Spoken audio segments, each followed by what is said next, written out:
guys, see you again in chapter 4, chemical bonding. Now we are going to learn the second part of subtopic 4.2, which is polarity. So guys, let's start. Okay guys, in this subtopic, in this part, we are going to focus on the polarity. Okay, so we are going to learn about dipole moment, and we are going to learn how to predict the bond polarity of the molecule based on the dipole moment and resultant dipole moment. Alright, so what is bond polarity? Okay, bond polarity terjadi jika atom with different electronegativities form polar bond. Okay, before this class, in chapter 3, we already learned about the trend of electronegativity in the periodic table, right? So we know that across a period, electronegativity will increase. Down a group, electronegativity will decrease. So bila ada wujud different in electronegativities in one molecule, dia akan ada polar bond. Okay, so kita akan tunjukkan the polar bond based on polar arrow. Ni ya, ni adalah polar arrow that you need to draw later after this in your molecule or your structure. Okay guys, so this is the example of bond polarity. So contoh kat sini kita ada carbon form single bond with chlorine here. So we know that carbon and chlorine berada dalam period yang berbeza dan group yang berbeza. Okay, so according to the electronegativity, chlorine more electronegative than carbon. Okay, because chlorine in group 17. So guys, the polar bond show here, nampak So dia menghala kepada chlorine. Kenapa? Sebab chlorine is more electronegative than carbon. Okay, so we look at the other example. Here we have carbon and fluorine. So also different atom. So dia akan ada different electronegativity, and then fluorine more electronegative than carbon. So polar arrow akan menghala kepada fluorine. So dia ada polar bond dekat situ. So polar bond adalah this one. Okay, between carbon and fluorine we call as polar bond. Okay, why the arrow, the polar arrow here larger or bigger than this polar arrow? Okay, because of the electronegativity of fluorine more than chlorine. Okay, sebab kita tahu fluorine berada pada period 2 while chlorine berada pada period 3. So kita tahu down a group, electronegativity decrease. So that's why fluorine higher electronegativity than chlorine. So panjang pendek polar arrow ni diambil kira juga ya, berdasarkan electronegativity bagi atom tersebut. So sebab tu kita lukis polar arrow dekat sini lebih pendek berbanding polar arrow yang ini. Jelas ya?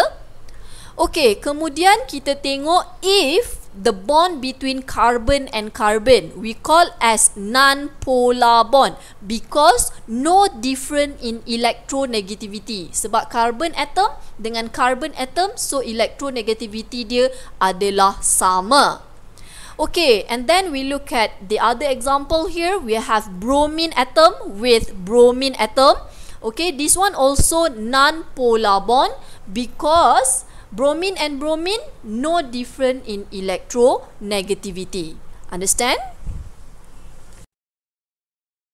Okay, next we look at molecular polarity. So molecular polarity dia melibatkan molekul lah. Just now tadi kita hanya tengok in between two atoms sahaja.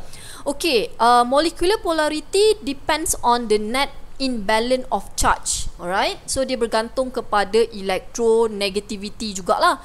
Okay, so dia mesti ada kawasan electron rich okay, dan juga kawasan elektron yang poor region. Poor region ni maksudnya yang kurang electronegativity. Alright.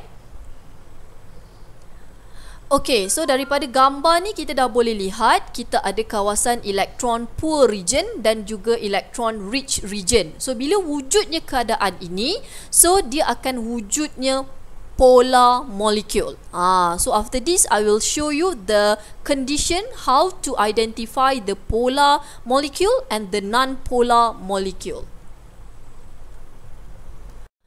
Alright guys, before that you need to know about dipole moment. Okay, dipole moment is quantitative measure of molecular polarity. So actually you no need to calculate the dipole moment. Here we have the formula, but you tak perlu belajar kira. Okay, sebab apa? Kita ada cara kita untuk kita tentukan dia punya measurement. Alright, so yang ni you just kena tahu sahaja sebagai you punya extra knowledge. Alright, so ni yang benda penting yang you kena tahu, which is resultant dipole moment. So you no need to calculate the resultant dipole moment. You just determine it by molecular shape and the bond polarity only. Okay, how? If the molecule adalah polar molecule, so the resultant dipole moment should not equal to 0. Just like that. Okay, if the molecule is non-polar molecule, so the resultant dipole moment should equal to 0. After this, I will show you how to identify the polar molecule and non-polar molecule. Okay guys, so we look at the non-polar molecule first. Ada beberapa syarat dan ciri-ciri yang you kena faham. Alright, so the first one, okay, the molecule will be non-polar molecule if the bond are non-polar. So this is the first condition. Alright, so syarat yang pertama, kalau awak jumpa bond tu adalah non-polar. Contoh macam ni. Okay, kita ada chlorine gas, ClCl. Okay, so ini adalah Lewis structure untuk chlorine molecule, Cl2. Okay, kalau awak lukis, and then kita tengok dekat sini, no different in electronegativity. So the resultant dipole moment directly become 0. So it means that this chlorine molecule is non-polar molecule. The reason, so this is the reason, because the electronegativity between atom equal to 0. Syarat yang kedua, no lone pair in the central atom and all the surrounding atom are same. So ini syarat kedua. So sebenarnya memang you all kena lukis Lewis structure dulu. So untuk you tahu sama ada dia ada lone pair ataupun tidak. Okay, so ini syarat dia.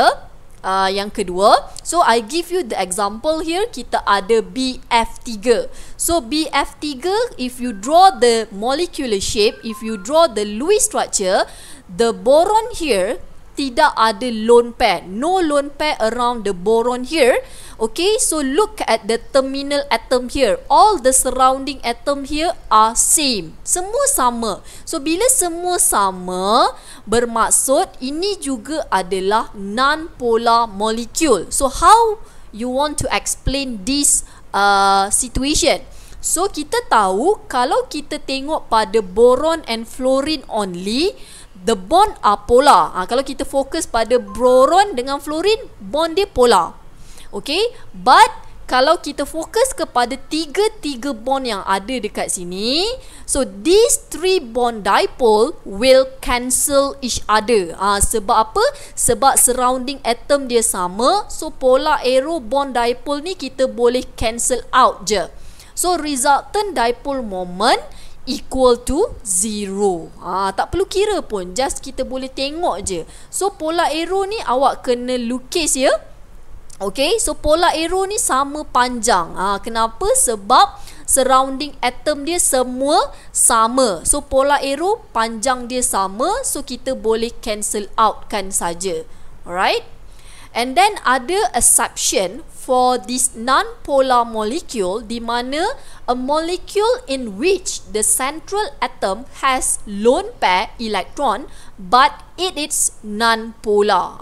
Dia ada lone pair tapi dia non-polar molecule. Hanya dua sahaja, dua sahaja, iaitu this shape.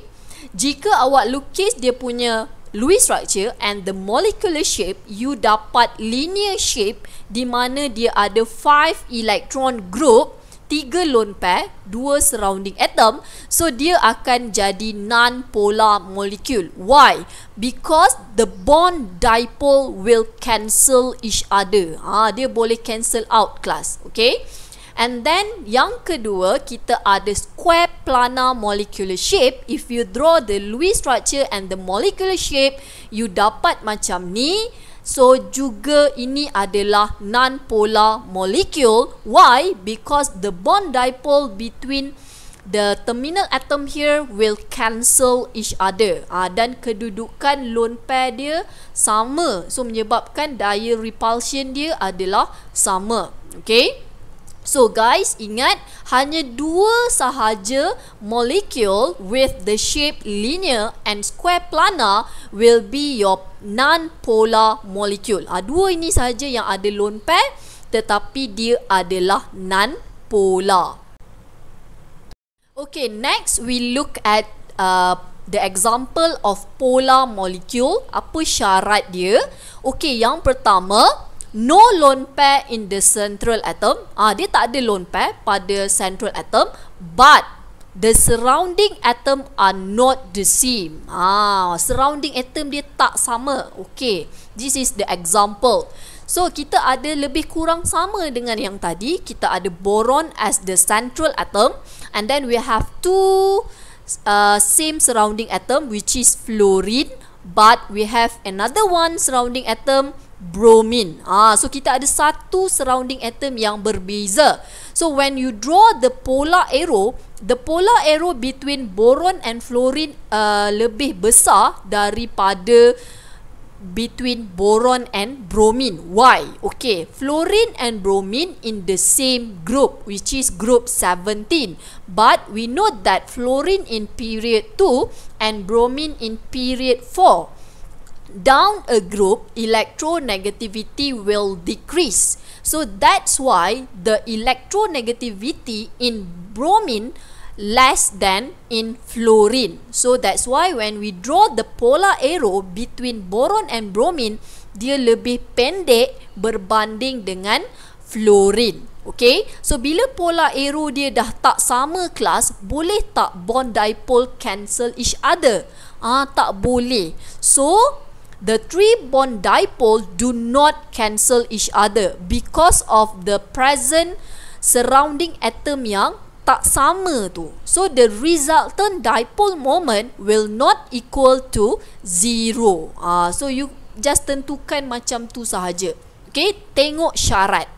Okay, number 2, if a molecule which the central atom has lone pair electron. Maksudnya kalau molekul tu ada lone pair, dia adalah polar molecule, except yang saya dah bagi tahu dua itu sahaja tadi.